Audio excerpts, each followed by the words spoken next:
Hello बच्चों। आज बच्चों हम शेयर कैपिटल चैप्टर की कुछ इलस्ट्रेशन देखने वाले हैं। देखते हैं बच्चों इस इलस्ट्रेशन में क्या बोला है। एक्सेल लिमिटेड ने एप्लीकेशंस इनवाइट करी हैं 1 लाख इक्विटी शेयर्स के लिए और एक शेयर 10 रुपीज़ का है जो कि इस तरीके से पेबल है। एप्लीकेशन पे ₹3 पर शेयर देना है, अलॉटमेंट पे ₹4 पर share, first and final call पे ₹3 पर शेयर। जो बच्चों कंपनी ने इशू करा था वो सब्सक्राइब हो गया है 3 टाइम्स, मतलब बच्चों 3 टाइम्स एप्लीकेशन रिसीव हो गई है। तो बच्चों 1 लाख शेयर्स इशू करे थे उसका 3 टाइम, मतलब हमारे पास एप्लीकेशन कितनी रिसीव हुई होंगी 3 लाख शेयर्स के लिए। अब बच्चों आगे बता रखा है कि जो 20% शेयर की एप्लीकेशंस थी उन्हें कंपनी ने रिजेक्ट कर दिया। तो बच्चों हमारे पास टोटल 3 लाख रिसीव हुई थी, उसमें से 20% बच्चों कितना हो गया 60,000। तो बच्चों जो 60,000 शेयर की एप्लीकेशंस थी उन्हें कंपनी ने रिजेक्ट कर दिया और जो उनकी मनी उन्होंने सेंड करी थी एप्लीकेशन की उन्हें बच्चों रिफंड कर दिया। अब बच्चों हमें आगे बता रहे थे कि जो रिमेनिंग एप्लीकेंट्स है उनको अलॉटमेंट कैसे करी गई है। तो बच्चों एक फर्स्ट कैटेगरी है जिसमें हमारे पास 1,60,000 शेयर की एप्लीकेशन आई थी, उन्हें 80,000 शेयर्स अलॉट करे गए हैं। सेकंड कैटेगरी में बच्चों हमारे पास 80,000 शेयर की एप्लीकेशंस आई थी जिन्हें सिर्फ 20,000 शेयर्स अलॉट करे गए हैं। अब बच्चों आगे बता रखे कि जो भी एक्सेस एप्लीकेशन मनी रिसीव हुई होगी उन्हें बच्चों हमें एडजस्ट करना है अलॉटमेंट पे और फर्स्ट और फाइनल कॉल पे। कंपनी ने बच्चों सारे कॉल्स का अमाउंट भी मंगा लिया और वो अमाउंट बच्चों रिसीव भी हो गया है। बस बच्चों एक शेयर होल्डर था कैटेगरी फर्स्ट का जिसने बच्चों 320 शेयर्स के लिए अप्लाई करा था, उसने फाइनल कॉल का अमाउंट पे नहीं करा है। तो बच्चों फाइनल कॉल का अमाउंट हमें सारा रिसीव हो चुका है, बस बच्चों एक शेयर होल्डर से रिसीव नहीं हुआ है और कंपनी ने बच्चों उसके शेयर्स फॉरफिट भी कर दिए हैं। और आगे चल के बच्चों जो कंपनी ने शेयर्स फॉरफिट करे थे उन्हें वापस से री इशू भी कर दिया है ₹15 पर शेयर के प्राइस पे, जो कि फुली पेड अप थे। तो बच्चों हमें क्वेश्चन में जर्नल एंट्रीज पास करनी है ट्रांजेक्शन्स के लिए और बच्चों कॉल्स इन अरियर्स और कॉल्स इन एडवांस अकाउंट को भी ओपन करना है। तो बच्चों सबसे पहले एप्लीकेशन आया होगा। तो देखो बच्चों हमारे पास एप्लीकेशन कितने शेयर के लिए आई थी 3 टाइम, मतलब 3 लाख शेयर्स के लिए एप्लीकेशन आई थी। और बच्चों एप्लीकेशन पे हमें कितना पर शेयर मिलना था ₹3 पर शेयर मिलना था। तो टोटल बच्चों हमें एप्लीकेशन मनी कितनी मिली होगी 3 लाख शेयर पे ₹3 पर शेयर। तो टोटल बच्चों हमें 9 लाख रुपीस की एप्लीकेशन मनी मिल गई होगी। तो देखो बच्चों हम सबसे पहले बच्चों बैंक अकाउंट को डेबिट कर देंगे, 9 लाख रुपीस की हमें एप्लीकेशन मनी रिसीव हो गई होगी और बच्चों हम उसे ट्रांसफर कर देंगे इक्विटी शेयर एप्लीकेशन अकाउंट में, बिकॉज बच्चों अब इसे मनी रिसीव हुई है। अब बच्चों जब हम इसे एप्लीकेशन मनी को ट्रांसफर करेंगे शेयर कैपिटल में, तो पहले बच्चों जो हमने एप्लीकेशन अकाउंट को क्रेडिट करा था उसको डेबिट कर देंगे। तो डेबिट कर दिया इक्विटी शेयर एप्लीकेशन अकाउंट को, बिकॉज हम ट्रांसफर कर रहे हैं शेयर कैपिटल में। अब बच्चों देखो शेयर कैपिटल में किस बेसिस पे अमाउंट जाता है, कितने बच्चों हमने शेयर्स अलॉट करे होते हैं। तो बच्चों हमने दोनों कैटेगरी के मिला के कितने शेयर्स अलॉट करे हैं 1 लाख, पहली कैटेगरी में 80,000 और दूसरी कैटेगरी में 20,000।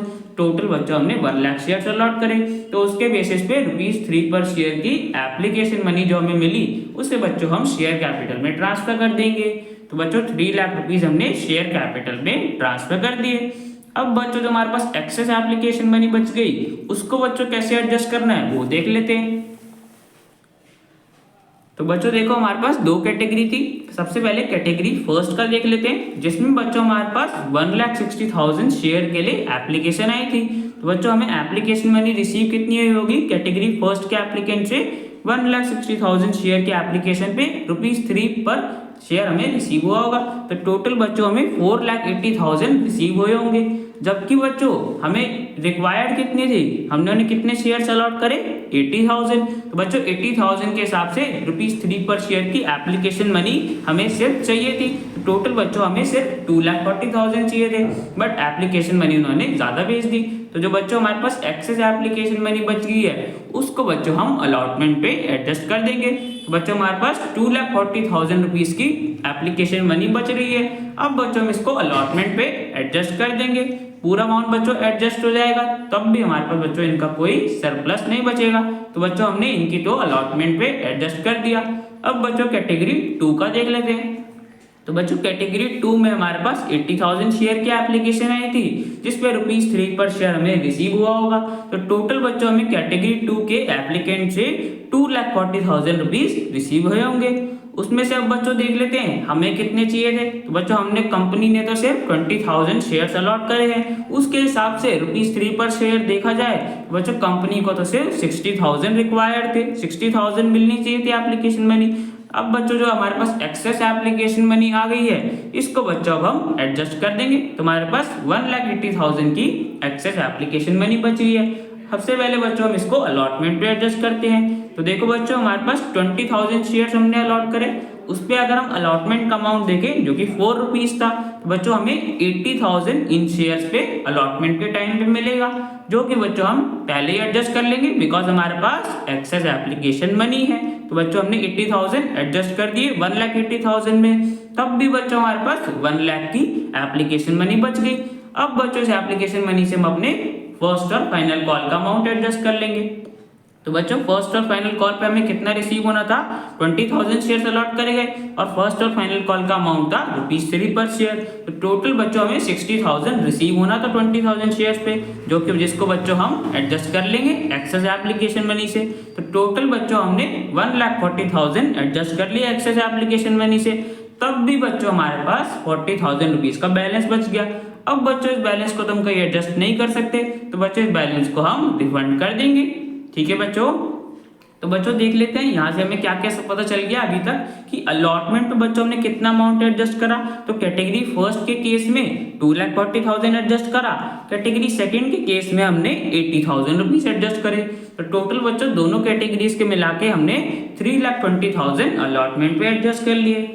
अब बच्चों कॉल्स का देख लेते हैं। तो कैटेगरी फर्स्ट में तो बच्चों हमारे पास सिर्फ अलॉटमेंट पे एडजस्ट हुआ था, इतना ही अमाउंट था, जबकि बच्चों कैटेगरी 2 में हमारे पास इतना अमाउंट था कि हम कॉल्स भी एडजस्ट कर सके। तो हमने कैटेगरी 2 के केस में फर्स्ट और फाइनल कॉल पे 60,000 रुपीज एडजस्ट करे थे। तो बच्चों फर्स्ट और फाइनल कॉल का हम चल गया 60,000 रुपीज हमने कॉल्स के लिए एडजस्ट कर लिए। अब बच्चों देख लेते हैं जो बाकी का अमाउंट हमने रिफंड करा वो कितना हो गया। तो बच्चों देखो 40,000 रुपीज तो हमने कैटेगरी 2 के एप्लीकेंट्स को रिफंड कर दिया, और बच्चों जो एप्लीकेशंस हमने रिजेक्ट करी थी उनको भी तो बच्चों रिफंड करा होगा ना। हमें क्या बोल रखा था कि जितनी एप्लीकेशंस आई थी 3 टाइम 3 लाख के हिसाब से उसकी 20% रिजेक्ट कर दी। तो बच्चों 20% कितना हो गया 60,000। अब बच्चों जो 60,000 शेयर के हमने एप्लीकेशन को रिजेक्ट करा है उस पर एप्लीकेशन मनी रिफंड कर देंगे। तो ₹3 पर शेयर की हमें एप्लीकेशन मनी मिली होगी, तो बच्चों हम 1,80,000 इन एप्लीकेशंस के रिफंड कर देंगे। तो टोटल बच्चों हमने रिफंड कितना कर दिया 1,80,000 और 40,000 सेकेंड कैटेगरी का। तो टोटल बच्चों हमें 2,20,000 रुपीज रिफंड करने हैं। ठीक है बच्चों, अब बच्चों इसी से हम अपनी जर्नल एंट्री पास कर देते हैं। तो देखो बच्चों हमें 9 लाख रुपीज की एप्लीकेशन मनी रिसीव हुई थी, उसमें से हमने 3 लाख तो शेयर कैपिटल में ट्रांसफर कर दिया। अलॉटमेंट पे बच्चों हमें कितना एडजस्ट करना है वो हमने देख लिया था, दोनों कैटेगरीज का मिला के 3,20,000 आ रहा था। कॉल्स पे बच्चों हमें कितना एडजस्ट करना है वो हमने देख लिया, सेकंड कैटेगरी के हमने एडजस्ट करा था ना 60,000। तो बच्चों वही अमाउंट हम लिख देंगे, कॉल्स इन एडवांस अकाउंट में हम ट्रांसफर कर देंगे। जब बच्चों कॉल्स का टाइम आएगा तब हम उस अमाउंट को एडजस्ट कर लेंगे। तो 60,000 बच्चों हमने कॉल्स इन एडवांस अकाउंट में ट्रांसफर कर दिया, और जो अमाउंट बच्चों हमें रिफंड करना था 2,20,000, 40,000 तो बच्चों सेकंड कैटेगरी का और 1,80,000 जो एप्लीकेशन हमने रिजेक्ट करी थी। तो टोटल बच्चों 2,20,000 हमें रिफंड करना था, बच्चों वो अमाउंट हम रिफंड कर देंगे। तो बैंक अकाउंट को क्रेडिट कर दिया।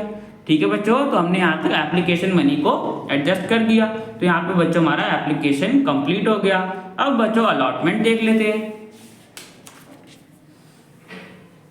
तो बच्चों अलॉटमेंट पे ₹4 पर शेयर रिसीव होना था और 1 लाख शेयर बच्चों हमने अलॉट करे। तो बच्चों अलॉटमेंट की मनी हमें कितनी मिलनी चाहिए 4 लाख रुपीज। तो सबसे पहले बच्चों अलॉटमेंट को ड्यू कर देते हैं। तो बच्चों ड्यू करने के लिए इक्विटी शेयर अलॉटमेंट अकाउंट को हम डेबिट कर देंगे। 4 लाख रुपीज की अलॉटमेंट मनी हमें मिलनी है और बच्चों उसे ट्रांसफर कर देंगे शेयर कैपिटल में। तो बच्चों अलॉटमेंट हमारी ड्यू होगी। अब बच्चों हम इसकी रिसीविंग की एंट्री पास कर देंगे। तो देखो बच्चों हमें रिसीव कितना हुआ होगा, 4 लाख तो हमें मिलना था टोटल, उसमें से बच्चों 3,20,000 तो हमें पहले ही एप्लीकेशन मनी से रिसीव हो चुका है। एप्लीकेशन मनी थी ना हमारे पास एक्सेस, जिसे हमने एडजस्ट करा था। बच्चों 4 लाख में से 3,20,000 हमें पहले ही मिल चुके हैं। तो अब बच्चों जो रिमेनिंग अमाउंट है 80,000 रुपीज का, वो हमें रिसीव हो गया होगा। तो बैंक अकाउंट को डेबिट कर देंगे 80,000 रुपीज से। और बच्चों इक्विटी शेयर अलॉटमेंट अकाउंट को हमने डेबिट करा था जब ड्यू करी थी। अब बच्चों हमें रिसीव हो गई है तो क्रेडिट कर देंगे, तो क्रेडिट कर दिया। तो यहाँ पे बच्चों हमारा अलॉटमेंट भी कंप्लीट हो गया। अब बच्चों फर्स्ट और फाइनल कॉल को ड्यू कर देंगे। तो देखो बच्चों फर्स्ट और फाइनल कॉल पे ₹3 पर शेयर रिसीव होना था कंपनी को, और एप्लीकेशन बच्चों हमने कितने अलॉट करी है, 1 लाख शेयर्स के लिए। बच्चों फर्स्ट और फाइनल कॉल की जो हमारे पास मनी है वो कितनी मिलेगी, 3 लाख रुपीज। तो सबसे पहले बच्चों फर्स्ट और फाइनल कॉल को ड्यू कर देंगे।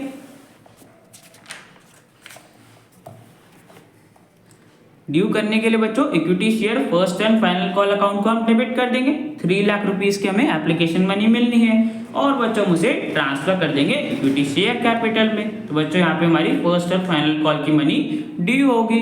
अब बच्चों हम इसकी रिसीविंग की एंट्री पास कर देंगे। तो देखो बच्चों अब अमाउंट कितना रिसीव हुआ होगा, तो 3 लाख तो बच्चों टोटल हमें रिसीव होने थे, उसमें से बच्चों 60,000 तो हमें पहले ही रिसीव हो चुके थे ना। एप्लीकेशन के टाइम पे हमने सेकंड कैटेगरी के शेयर होल्डर से एडजस्ट करा था 60,000 रुपीज। तो बच्चों 60,000 तो हमें पहले से ही रिसीव हो चुके हैं। और बच्चों हमें एक शेयर होल्डर ने अमाउंट पे नहीं करा था, जो कि बच्चों क्वेश्चन में बता रखा था।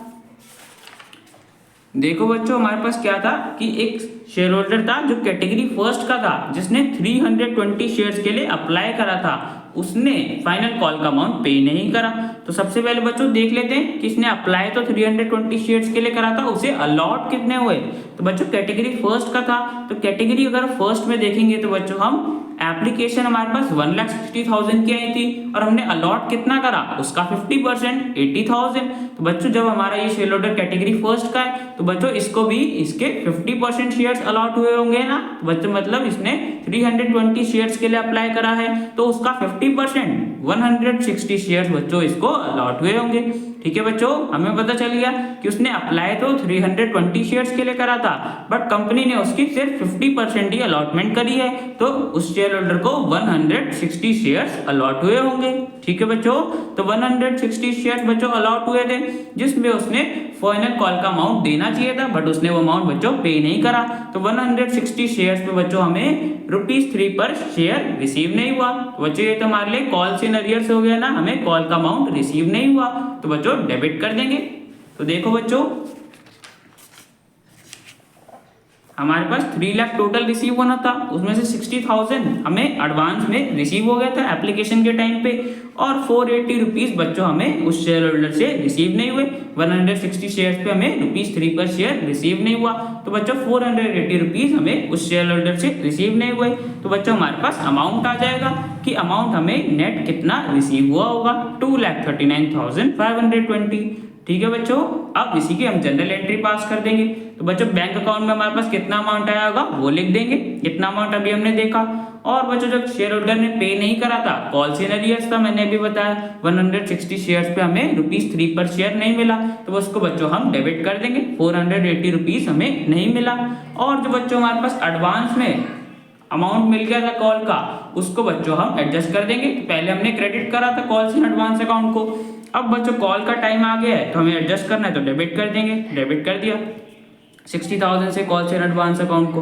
तो बच्चों यहाँ पे हमें फर्स्ट एंड फाइनल कॉल की मनी भी रिसीव हो गई, तो equity share first and final call account को क्रेडिट कर दिया। तो बच्चों यहाँ पे हमें फर्स्ट और फाइनल कॉल मनी हमारे पे रिसीव हो गई। अब बच्चों हमारे पास क्वेश्चन में बोल रखा था कि कंपनी ने उस शेयर होल्डर के शेयर्स को फॉरफीट कर दिया है। तो बच्चों जो 160 शेयर थे उस शेयर होल्डर के पास, कंपनी ने उसके शेयर को कैंसिल कर दिया है। तो बच्चों हमें शेयर फॉरफीचर की जनरल एंट्री पास करनी पड़ेगी। तो देखो बच्चों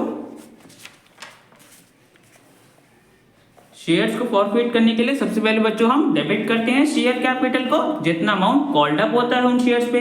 बच्चों पूरा total 10 rupees he called up हो गया था, फर्स्ट और फाइनल कॉल तक कंपनी ने सारा अमाउंट मंगा लिया था। तो बच्चों हम इक्विटी शेयर कैपिटल को डेबिट कितने अमाउंट से करेंगे, 160 शेयर उसे अलॉट हुए थे और 10 रुपीज कॉल्ड अप था। टोटल बच्चों 1600 रुपीज से हम डेबिट कर देंगे इक्विटी शेयर कैपिटल अकाउंट को। अब बच्चों 1600 रुपीज में से जो अमाउंट हमें रिसीव हो गया होगा उसे हम क्रेडिट कर देंगे फॉरफिटेड शेयर्स अकाउंट में। तो बच्चों हमें रिसीव क्या क्या हुआ था, एप्लीकेशन का 3 रुपीज और अलॉटमेंट का 4 रुपीज, बस हमें फर्स्ट एंड फाइनल कॉल का 3 रुपीज रिसीव नहीं हुआ। तो बच्चों एप्लीकेशन और अलॉटमेंट दोनों का मिला के हमें 7 रुपीज रिसीव हो चुका था उन 160 शेयर्स पे। बच्चों हमें टोटल 1120 रुपीज रिसीव हो गए थे। तो बच्चों हम क्रेडिट कर देंगे फॉरफिटेड शेयर्स अकाउंट में, इतना अमाउंट हमें रिसीव हो गया था। और जो अमाउंट बच्चों में रिसीव नहीं हुआ था उसके लिए बच्चों हमने क्या बनाया था, कॉल्स इन अरियर्स अकाउंट बनाया था ना। हमें कॉल का अमाउंट रिसीव नहीं हुआ था तो हमने उसे कॉल्स इन अरियर्स अकाउंट में लिख दिया था। अब यही अकाउंट को बच्चों हम क्रेडिट कर देंगे। तो कॉल्स इन अरियर्स अकाउंट को क्रेडिट कर दिया, 480 रुपीज हमें फर्स्ट और फाइनल कॉल के रिसीव नहीं हुए थे। तो बच्चों हमने उस शेयर होल्डर के 160 शेयर्स फॉरफिट कर दिए बिकॉज उसने कॉल मनी की पेमेंट नहीं करी थी। अब बच्चों आगे कंपनी ने बता रखा था कि इन शेयर्स को वापस री इशू भी कर दिया गया है। जो फॉरफिट करे थे कंपनी ने उन्हें बच्चों ₹15 पर शेयर के प्राइस पे रीइशू भी कर दिया है। तो देखो बच्चों कंपनी के शेयर का प्राइस कितना था, 10 रुपीज।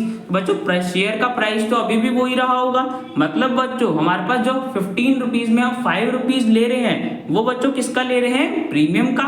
जब भी बच्चों हम प्रीमियम पे इश्यू करते हैं तो ज्यादा अमाउंट लेते हैं ना, यहाँ पे बच्चों 15 रुपीज में इश्यू कर रहे हैं। तो बच्चों देखो यहाँ पे हमारे शेयर का प्राइस तो अभी भी 10 रुपीज ही है, जो 5 रुपीज हम एक्स्ट्रा ले रहे हैं वो बच्चों प्रीमियम का होगा। तो बच्चों 10 रुपीज तो शेयर कैपिटल में चला जाएगा और 5 रुपीज सिक्योरिटीज प्रीमियम में। तो जनरल एंट्री पास कर देते हैं।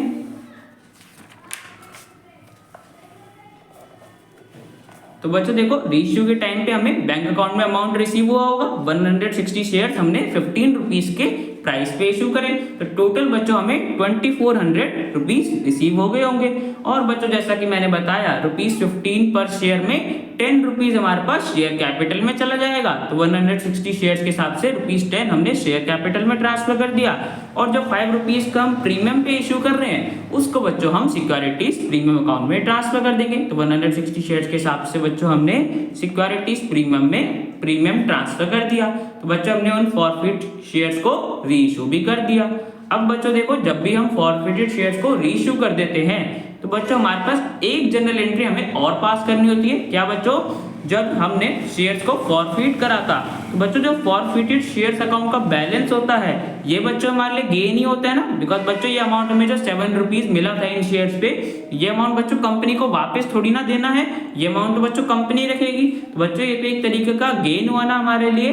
अब बच्चों ने शेयर्स को इश्यू कर दिया, बच्चों ये गेन है, इस बच्चों गेन को हम अपने रिजर्व में ट्रांसफर कर देते हैं। तो बच्चों जो फॉरफिटेड शेयर्स अकाउंट में हमारे पास 1120 रुपीज का बैलेंस है, ये हमें फायदा हुआ है बिकॉज हमें रिफंड नहीं करना। अब बच्चों इस फायदे को हम अपने रिजर्व में ट्रांसफर कर देंगे। तो बच्चों यहाँ पे हमने पहले फॉरफिटेड शेयर्स अकाउंट को क्रेडिट करा था, अब बच्चों ट्रांसफर कर रहे हैं तो डेबिट कर देंगे। 1120 को हमने जो गेन हुआ था हमें रीइशू पे उसे बच्चों हमने कैपिटल रिजर्व में ट्रांसफर कर दिया। ठीक है बच्चों, तो यहाँ पे बच्चों हमारी सारी जनरल एंट्रीज कंप्लीट हो जाती हैं और बच्चों क्वेश्चन हमारा कंप्लीट हो जाता है। मिलते हैं नेक्स्ट वीडियो में।